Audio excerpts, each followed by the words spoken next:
Alors, bonjour aux investisseurs et futurs investisseurs immobiliers. J'espère que vous allez bien, j'espère que vous allez tous très bien. Aujourd'hui, on va parler d'une thématique assez croustillante quand tu es investisseur immobilier et que tu es en couple. Donc, quand tu es marié, bon là, je ne parle pas de viens, on reste, je parle vraiment de mariage. Parce qu'effectivement, on remarque que dans les couples mariés, il y a souvent deux sources de problèmes. Ça peut être le sexe, l'infidélité. Ça peut être l'argent, le patrimoine. Sur ma chaîne, on parle de l'immobilier, donc je vais me concentrer sur la partie patrimoine. Parce qu'effectivement, il y a un de mes clients qui m'a contacté récemment, marié, sous un régime de communauté de biens, donc bien commun, comme on dit communément. Mais lui, il voulait acheter le bien immobilier seul. Donc, il voulait acheter le bien immobilier, voilà, il va être seul sur le financement, seul sur la gestion du bien immobilier et seul dans le titre foncier. Est-ce que c'est possible d'être marié en bien commun et acheter le bien immobilier seul? Donc, du fait que ta femme n'ait vraiment rien à y voir. Comment est-ce que la banque a perçu la chose? Comment est-ce qu'on continue avec le dossier? Comme je dis, ça peut arriver des deux côtés. Ça peut être que c'est la femme qui veut investir seule, ça peut être que c'est l'homme qui veut investir seul. Les deux cas de figure, j'ai déjà accompagné sans problème.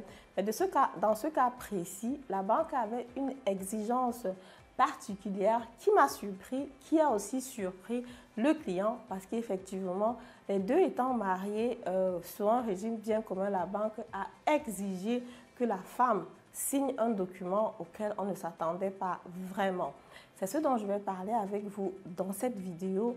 La vidéo peut aider plusieurs personnes qui sont encore en train de vouloir se marier à décider s'ils vont prendre un régime bien commun ou alors bien séparé, sachant que quand tu achètes le bien immobilier seul, naturellement, ça te facilite aussi la gestion parce que là, tu peux gérer facilement toi seul.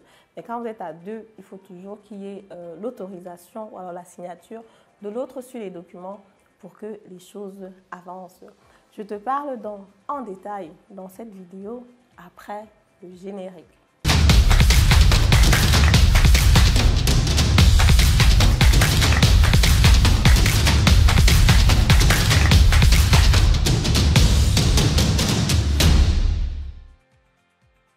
Alors, salut à vous, bonjour, mon nom c'est Madame Ntedem, je suis investisseur immobilier, entrepreneur dans le domaine de l'immobilier, auteur du livre Devenez millionnaire avec l'immobilier. Si le domaine de l'immobilier, comme moi, t'intéresse, si le domaine de l'immobilier te passionne, c'est que tu es ici au bon endroit.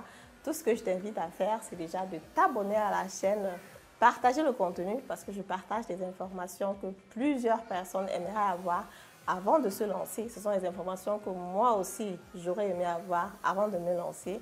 Et si tu veux aller plus loin, si tu veux me connaître, tu as la possibilité de prendre une consultation gratuite. Ça me permet déjà de savoir si tu peux investir sur l'immobilier en Allemagne parce qu'il faut dire la vérité. Ce n'est pas tout le monde qui arrive à le faire. Il y a des conditions qu'il faut remplir. Et dans la première consultation qui est gratuite, je regarde ton dossier avec toi. Et si tu peux déjà te lancer naturellement, je te présente des biens immobiliers dans mon réseau où je peux t'accompagner pour l'achat, pour que tu aies un achat sûr, un achat où tu peux avoir une grande rentabilité là-dessus. Voilà, revenons donc sur la thématique d'aujourd'hui. Lorsqu'on est marié, lorsqu'on est en couple, lorsqu'on décide de se marier bien commun, est-ce que c'est possible que l'homme achète le bien immobilier lui seul, sans sa femme? C'est vice-versa, hein? La femme peut aussi acheter elle seule, sans son mari. Quelle est la difficulté qu'on a rencontrée avec la banque cette fois-ci? Voilà dans les détails dont je vais aborder dans la vidéo. Ce que je sais, c'est que, comme je disais tantôt, plusieurs personnes font un régime communauté de biens. Communauté de biens, ça veut dire quoi? Ça veut dire que tout ce que toi, l'homme, tu as, tout ce que toi, la femme, tu as, va appartenir à vous deux, quoi. Donc, ça appartient à la communauté, ça vous appartient à vous deux. En cas de séparation, si jamais il arrive que vous vous séparez, tout ce que vous avez acquéri lors du mariage va être mis dans une, voilà, je veux dire, dans une grosse marmite. Et après, on va diviser en deux. Chacun va prendre une partie. L'un va prendre une partie, l'autre va prendre une autre partie. Mais quand vous êtes marié, vous pouvez aussi décider d'investir individuellement. C'est quelque chose que j'aborde aussi lors de mes coachings. Quand les personnes qui sont mariées viennent vers moi, tu as la possibilité d'acheter ton bien immobilier toi seul. C'est ce que j'ai fait aussi avec mon mari. Il y a des biens immobiliers qui m'appartiennent à moi seul. Il y a des biens immobiliers qui appartiennent à mon mari, à lui seul. Il n'y a pas de souci à ce niveau. Mais seulement, ça facilite aussi un peu, je veux dire, la gestion, la décision. Parce que parfois, je peux voir un bien immobilier qui me plaît et que je veux acheter, et que ça ne lui plaît pas forcément. Ou peut-être il se dit, bon, il veut peut-être être sur un autre type de projet. On n'est pas obligé d'être sur le même projet en même temps. Donc, ce qui fait que parfois, on a des projets qui sont individuels et propres à chacun. Et quand tu as ton projet, toi seul, naturellement, tu as la possibilité de décider rapidement là-dessus. S'il y a quelque chose que tu veux faire, si le locataire t'embête, s'il faut à la réunion des propriétaires, on a besoin d'une seule signature, pas de 2 signatures. Si à la banque, il y a un truc, tu règles ça toi seul. Tu n'attends pas forcément l'autre, quoi. Même si vous êtes dans un régime bien commun, là, tu réagis toi seul. Ce n'est qu'au moment où vous vous séparez, éventuellement, que, voilà, vu que vous avez un régime communauté de biens, ça appartient à vous deux, quoi. Mais tant que vous êtes ensemble, chacun peut continuer à agir seul. Dans ce cas précis, donc, on a fait voilà, le financement à la banque, le client a choisi son bien, il était bien content avec son bien immobilier. J'ai donc envoyé les dossiers à la banque. Comme vous savez, je suis conseillère financière, je travaille avec plusieurs banques différentes. Donc, j'ai proposé le bien immobilier au client, le client a validé et comme vous le savez, pour la plupart des personnes, ce sont des montants assez énormes. Le bien immobilier va coûter 100 000 euros, 200 000 euros, 300 000 euros. Ce sont les montants voilà, qu'on n'a pas sous son oreiller. Donc, du coup, il faut passer par la banque pour faire le financement. En tant que conseillère financière, j'ai regardé sur la plateforme la banque qui proposait un taux d'intérêt alléchant. J'ai proposé au client et le client a validé. Mais seulement, lorsqu'il fallait donc finaliser la procédure, la banque a dit, OK, vu que même si le client achète seul, même s'il prend le crédit seul, sachant qu'il est marié, il faut quand même que la femme donne sa carte d'identité qu'on va mettre dans le dossier.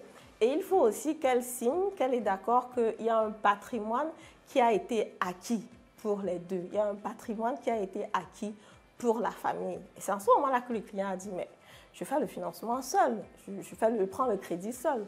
Pourquoi est-ce que ma femme devrait signer pour quoi que ce soit? Parce qu'effectivement, moi, je prends le crédit seul. Et c'est là, quand j'ai posé la question pour savoir, parce qu'effectivement, c'était la première fois que ça arrivait, j'ai déjà eu des constellations où les personnes sont mariées en bien commun et l'homme assiette seul sans problème, sans qu'on ne demande quoi que ce soit à la femme. Mais cette banque-ci a dit non. Vu que vous êtes mariés sur un régime de communauté de biens, on a besoin que la femme signe ce document. Ce document, c'est ce qu'on appelle en allemand Grundschuldzweckerklärung. Et en français, c'est l'hypothèque. Donc, c'est l'hypothèque de la maison. Pourquoi? Parce que quand la banque te finance, la banque va donner l'argent pour acheter le bien immobilier et naturellement, elle va être enregistrée comme hypothèque, quoi. Donc, jamais s'il y a un problème, c'est la banque qui reprend la maison. Donc, du coup, la banque dit non, vous êtes marié en régime communauté de biens, ça veut dire que la femme doit poser sa signature par rapport à l'hypothèque. C'était une thématique assez compliquée. Bon, je ne sais pas trop pourquoi cette banque-là a exigé cette clause-là. Heureusement, entre l'homme et la femme était naturellement au courant que son mari voulait acquérir le bien immobilier. Ce n'était pas un problème, mais ça a attiré mon attention là-dessus parce qu'effectivement, imaginons qu'on a un cas de figure où l'homme ne voulait pas que sa femme sache, par exemple, où il voulait faire le cache-cache, comme on dit souvent communément chez nous, où l'homme ne voulait pas que la femme sache, ça pouvait être un problème, ça pouvait être compliqué. Et là, la banque vous a expliqué que, en fait, si tu veux acheter un bien immobilier et que tu ne veux vraiment pas que ta femme soit là, il faut avoir un régime bien séparé. Parce qu'en cas de bien séparé, naturellement, chacun a ses biens et c'est plutôt clair. Mais en cas de bien commun, vu que le patrimoine va entrer en votre possession, il faut que les deux parties soient au courant et il faut que les deux parties acceptent d'avoir ce patrimoine-là. Et puis, si jamais il faut qu'ils se séparent, qu'ils sachent que naturellement, il faut qu'ils discutent par rapport à cela. Voilà, c'est donc ce que je voulais partager avec vous dans cette vidéo. Pour toutes les personnes qui sont déjà mariées en bien commun, c'est juste pour que vous le sachiez. Pour les personnes qui veulent encore se marier et qui veulent investir, vous pouvez réfléchir si vous prenez bien commun, si vous prenez bien séparé.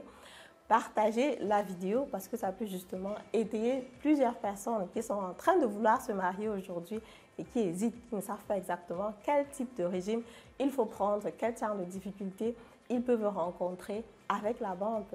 Et moi, je te dis à très bientôt. Si tu as aimé la vidéo, fais-moi savoir en commentaire. Mets-moi un like, dis-moi ce que tu penses de cette thématique. Est-ce que si tu es un homme et que tu es marié, est-ce que tu vas acheter le bien immobilier seul? Est-ce que tu vas acheter avec ta femme? Est-ce que vous préférez que chacun investisse? Est-ce que tu préfères bien commun? Est-ce que tu préfères bien séparé? Fais-moi savoir en commentaire. Ce serait toujours intéressant de discuter avec vous parce que comme je dis toujours, sur ma chaîne, j'aimerais que ce soit un échange. Ce n'est pas que c'est moi qui dis tout. Je prends aussi vos avis volontiers. Dites-moi en commentaire. Et je vous dis à très bientôt pour la prochaine vidéo. Au revoir.